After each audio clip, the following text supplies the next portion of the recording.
போகாதையா, நீங்க இந்த வீட்டுல இருக்கலையா? வேணாயா, சொல்றது கேளு. சூர்யா, ஏன்டா அப்படி முடிவு இருக்கிற?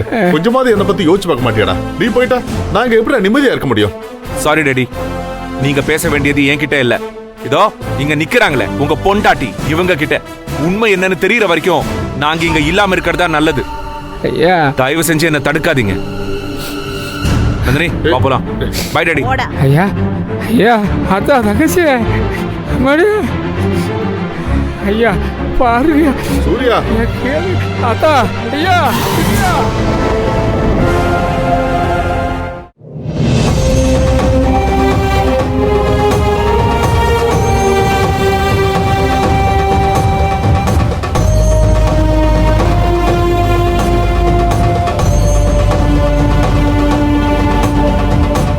நந்தினி, என்ன ஆச்சு? யாருமே பேச மாட்டேங்கிறீங்க. சின்னையா, என்ன சின்னையா இது? எங்களுக்கு தலைவிதி. அந்த வீட்டில் எந்த ஒட்டும் இல்லை, உரிமையும் இல்லை. நாங்கள் ஒட்டிக்கிட்டு இருந்தவங்க தானே. நாங்கள் வெளியே வர்றதுல அர்த்தம் இருக்கு. நீங்க ஏன் சின்னையா எங்களோட சேர்ந்து நீங்களும் வெளியே வர்றீங்க? சரி அங்கிள், நீங்க சொல்றது ஓகே. நான் ஒரு விஷயம் கேட்கட்டா? நீங்க நந்தினியோட அம்மா கூட ஒன்னா இருக்கும்போது நீங்க மட்டும் இருக்கலாம், நந்தினியோட அம்மாவும் குழந்தைங்களும் வெளியே போகணும்னு சொன்னா அந்த டைம்ல நீங்க என்ன அங்கிள் சொல்லுவீங்க? அங்கிள் சொல்லுங்க, என்ன சொல்லுவீங்க? அது எப்படி சின்னையா? புருஷன் வீட்டில் இருக்கிறப்ப பொண்டாட்டி பிள்ளைகளை வெளியே துரத்தி விடுறது நியாயமா சின்னையா? நியாயம். அப்போ என் வீட்டுல நான் இருக்கலாம், என் பொண்டாட்டி இருக்க கூடாதுன்னு சொல்றாங்க. இப்ப நான் என் பொண்டாட்டிக்காக வெளியே வந்திருக்கேன். இது நியாயமா இல்லையா? சொல்லுங்க அங்கிள். ஏத்தா நந்தினி, இந்த கேள்விக்கு என்கிட்ட பதில் கிடையாதுதா, நீ தான் சொல்லணும்.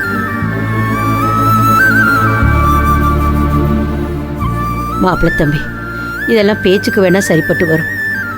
ஆனா எங்க வீடு உங்களுக்கு சரிப்பட்டு வருமா? சொல்லுங்க தம்பி.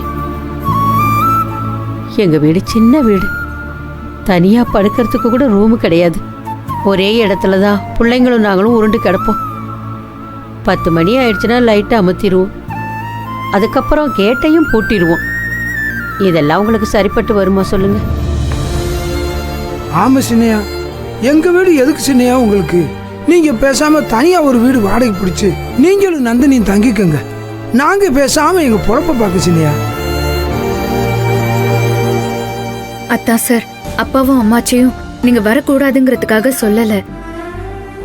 வந்து நீங்க கஷ்டத்தை அனுபவிக்க கூடாதுன்னு தான் சொல்றாங்க. எங்களுக்கு கஷ்டம் ஒன்றும் புதுசு இல்லை சார், அது பழகி போன விஷயம்.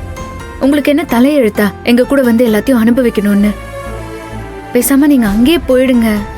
சரி நந்தினி, ஒருத்தன் வசதியா வாழ்ந்துட்டு வசதி இல்லாத இடத்துல வந்து வாழ்றது கொஞ்சம் கஷ்டம் தான், அதை நான் இல்லைன்னு சொல்லல. ஆனா அதே சமயத்துல ஒருத்தி வசதியே இல்லாத இடத்துல வாழ்ந்துட்டு அதுக்கப்புறம் வசதியான இடத்துக்கு வந்துட்டு அங்க வந்து எவ்வளவோ கஷ்டப்பட்டுட்டு எவ்வளவோ அவமானப்பட்டுட்டு அவ்வளோ பண்ணிருக்கா. அது எவ்வளவு கஷ்டம், அது உனக்கு தெரியாதா நந்தினி? அது எனக்கு பழகி போச்சு அத்தான் சார். ஓகே, அப்படின்னா நானும் பழகிக்கிறேன். So what? என் குடும்பத்துல வந்து கடந்து நீ கஷ்டப்பட்டல்ல, நீ என்ன விட்டு போயிட்டியா? சொல்லு நந்தினி. அது எப்படி நான் உங்களை விட்டுட்டு போவேன்? அதே மாதிரிதான் நந்தினி இதுவும். உன்னை தனியா கஷ்டப்பட விட்டுட்டு நான் எப்படி போவேன்? அந்த அளவுக்கு சுயநலவாதியா, இல்ல மனசாட்சி இல்லாதவனா, இல்ல நான் அவ்வளவு கெட்டவனா? சொல்லு நந்தினி. அக்கா, மாமா தான் இவ்வளவு ஃபீல் பண்ணி சொல்றாருல்ல, அவர் மனசை கொஞ்சமாவது புரிஞ்சுக்கோ.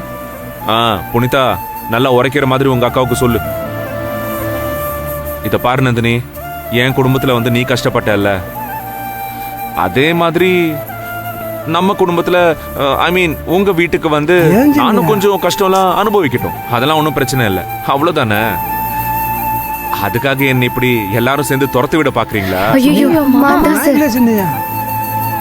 ஏன் இப்படி எல்லாம் பேசுறீங்க?